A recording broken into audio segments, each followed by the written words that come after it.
Good morning, જય શ્રી કૃષ્ણ. અને આજે નિત્યમને છે ને જવાનું છે સ્કૂલ પર વ્હાઇટ કલરના ક્લોથ પહેરીને, હે ને નિત્યમ? કેમ કે 26મી જાન્યુઆરીનું સેલિબ્રેશન છે અને ઓલરેડી અમારે મોડું થઈ ગયું છે એટલે વધારે વાત નથી કરતા, કેમ કે આજ 10 મિનિટ નિત્યમ લેટ થઈ ગયો છે. જય શ્રી કૃષ્ણ, ગુડ મોર્નિંગ કહી દે બધાને. ચલાવ. ગુડ મોર્નિંગ, જય શ્રી કૃષ્ણ. સ્કૂલ પરથી આવીને મળવી. હા ભાઈ, ગુડ મોર્નિંગ, જય શ્રી કૃષ્ણ. સ્કૂલ પરથી આવીને હવે મળી. Bye bye. સ્કૂલ પરથી થઈ જાય અહીંયા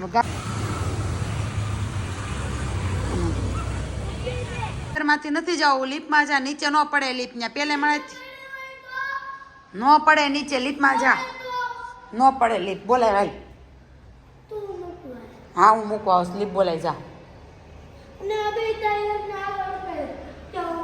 અને ઓલા અગડબ ચલાવવાની પ્રેક્ટિસ નહીં કરતો, પડીશ. શું કીધું? બેલેન્સ વગર ચલાવવાની કોશિશ નહીં કરતો, પડીશ એમ. બોલાય તો ખરા લીપને. બનાવું છું રાઈસ. હવે કયા રાઈસ બનાવું એ તો મને નથી ખબર, પણ ઘરમાં જેટલી વસ્તુ પડી હતી ને એ બધી વસ્તુ મેં જો મસ્ત કટિંગ કરી લીધી છે. અને કોબી હતી તો કોબીને ખમણીને એમાં થોડોક કોર્નફ્લાવર અને 1 ચપટી જેટલો મેંદો એડ કરીને આવી રીતે ગોળી બનાવી લીધી જો મેં. પછી રાઈસની અંદર આ ગોળી નાખીશ. હા, મંચુરિયનની ગોળી બહુ મસ્ત લાગે. ફ્રાઈડ રાઈસ લાવી તેમાં ગોળી હોય ખબર, મંચુરિયનની. એટલે ફ્રાય રાઈસ ને મંચુરિયન રાઈસ જે કે એ બધું ભેગું છે. ને નિત્યમ ગયો છે નીચે સાયકલ લઈને, પણ સામે ગુંજન દીદી છે ને એ પેલા શાક લેવા ગયા હતા. જો અથુની થોડીક વસ્તુ પડીને નિત્યમને હજી ઉત્તરાયણ પતી નથી. બધાથી પહેલાં છે ને આમાં નાખશું ઓનિયન.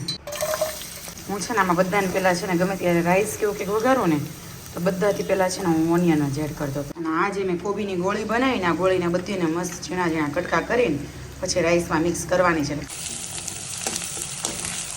અને ફોન કર્યો છે કે રાઈસ બનાવ્યા છે, ખાવો હોય તો પહેલાં કે મને આળસ આવે છે. પછી મેં તો બહુ મસ્ત બનાવ્યા છે. મેં તો મંચુરિયનની ગોળી ને બધું બનાવ્યું છે, આમ એડ કરવાની છે. એમ કે તો આવી શીખે એમ. એટલે આશી કદાચ આવશે, આવે તો મળશું આપણે પાછા આશી જોડે. લસણ જો 3 કલરના.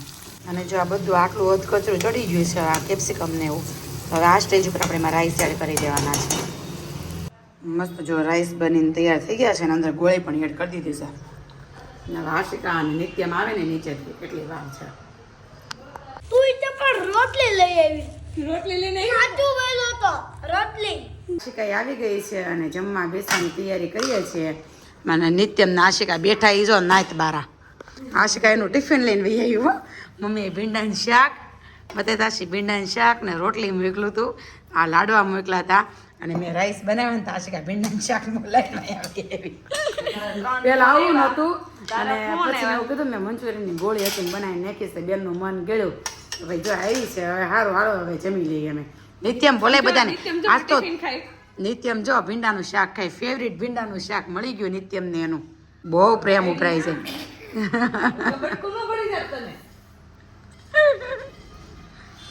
નિત્યમે બેસી ગયો જમવા અને જો ભીંડાનું શાક છે. નિત્યમે છે ને આજે મમરાનું ભૂંગળું ખાધું. જો આ દેખાય છે, આવું ભૂંગળું ખાવું છે તો આશિકા બનાવી દે છે. નો હોય એવું માં દીકરો બે પણ. આને મેં જો આ રાઈસ બનાવી દીધા ને તો એને શું ખાધું આશિકા? રોટલીમાં આ મમરાના લાડવાનો ભૂકો. શું કર્યું તે? શું ખાધું તે? થોડા ઘણા રાઈસ ખાધા, પછી મમરા બધાય ખાઈ ગયા. મમરાના લાડુ. એટલે મમરાના લાડુ બનાવતા ઓલો રોટલીની અંદર મિક્સ કરીને. હા મમરાના લાડુ બનાવતા ઓલો ભૂકો વધે કે નહીં મમરાનો, ઈ રોટલીની અંદર પાથરીને એનું ભૂંગળું કરીને એને ખાધું. તે રાઈસ તો 4-5 સ્પૂન ખાધા, પણ મમરાનું ભૂંગળું ખાધું એને. જો તો કોઈ ખાતું હોય ને તો કહેજો, અમને ખબર પડે કા શીખા કે મમરાનું ભૂંગળું બને એમ.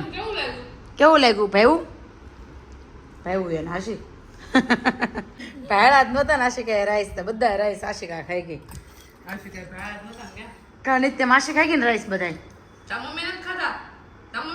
મેન મામા મેં રોટલી ખાધી કા ભાઈ હવે હરખું મોઢું રાખ લાઈ मन नहीं है हाईलाइट मन है।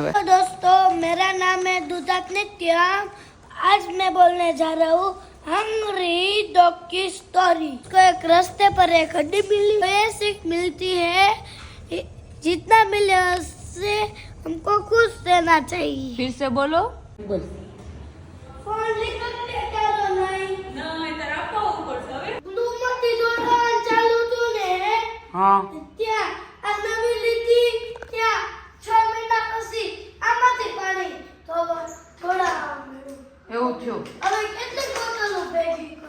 સાચી વાત છે કાંઈ કેટલીક બોટલ ભેગી કરી આલ્યા હા કેટલી બોટલ ભેગી કરી તો લખવામાં ઉતાવળ રાખજો મને દીકરો ઓકે આજે જો સ્કૂલનું કાંઈ જ હોમવર્ક નથી એટલે મેડમને કહેજે બીજું જે કરાવવાનું હોય ને એક્સ્ટ્રા કરાવી દો મારી મમ્મીએ કીધું છે ઓકે હાલો કાંઈ નહીં જો ભાઈ નિત્યમને થઈ ગયો હા ભાઈ નિત્યમને થઈ ગયો છે ટ્યુશનમાં જવાનો ટાઈમ તો નિત્યમ જાય છે ટ્યુશન અને હું જાઉં છું બહાર મારે કામ છે થોડુંક તો રિમોટ ક્યાં મૂકું રિમોટ ક્યાં ગયો આપણું તો હું જાઉં છું બહાર તો પછી નિત્યમ ટ્યુશનમાંથી આવે ને પછી આપણે મળીએ પાછા રાતના વાગી ગયા છે 12 અને હિતેશ હજુ આવ્યા નથી હિતેશનો ફોન એવો રસ્તામાં છે મને કે ભાખરી બનાવી રાખજે એટલે મેં જો ભાઈ એક ભાખરી બનાવીને એક ચડે છે ચા પણ બની ગઈ છે અને નિત્યમને જમવાનું આજે બાકી છે કેમ નિત્યમ તારે જમવાનું બાકી છે આજે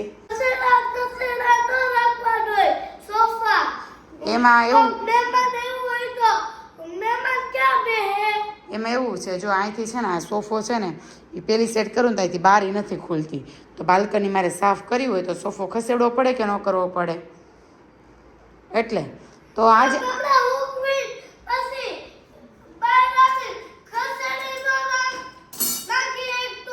તારે આજે જમવાનું બાકી છે ને કેમ જમવાનું બાકી છે કેમ બાકી છે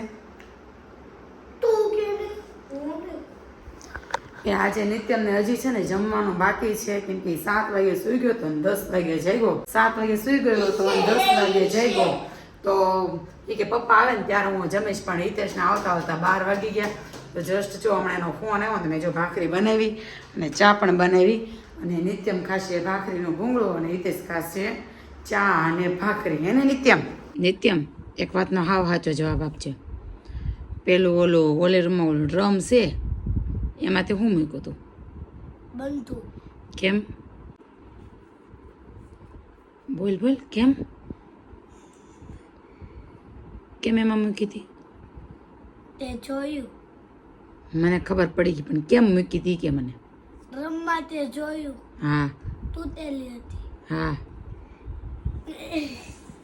કેમ અહીંયા મેં ડિરેક્ટથી ફેંકી હતી હા તે આગળ રોપા તૂટી ગયો હા તો મને કીધું ને એને હંતાડી દીધી કેમ મમ્મી મને એમ જો મમ્મી મારે ભાઈ એટલે એમ નહીં તે કીધું કેમ નહીં મને તું ફોનમાં વાત કરતી હતી એટલે તો હંતાડી ગયો કાંઈ પણ વસ્તુ થઈ હોય ને ગમે એ થયું હોય ને પેલા સારું હોય કે ખરાબ હોય પેલા મમ્મી પપ્પાને કહેવાનું કંઈ પણ થયું હોય શું કીધું ક્યાંક તૂટી ગયું હોય ક્યાંક વસ્તુ મળી હોય ક્યાંક જીતા હોય ક્યાંક ગિફ્ટ મળ્યું હોય કોકે માર્યું હોય પેલા મમ્મીને ને પપ્પાને કહેવાનું હોય તો મમ્મીથી છુપાવે શું કામ હું કંઈ લઈ જ નહીં દઉં આવી રીતે છુપાવે ને લઈ કોણ દે વસ્તુ હવે પ્રોમિસ કે હવે મને કહી દે ગમે એ થાય કહી દે મને પાક્કું ગુડ નાઇટ જય શ્રી કૃષ્ણ મળીએ કાલના નેક્સ્ટ વ્લોગમાં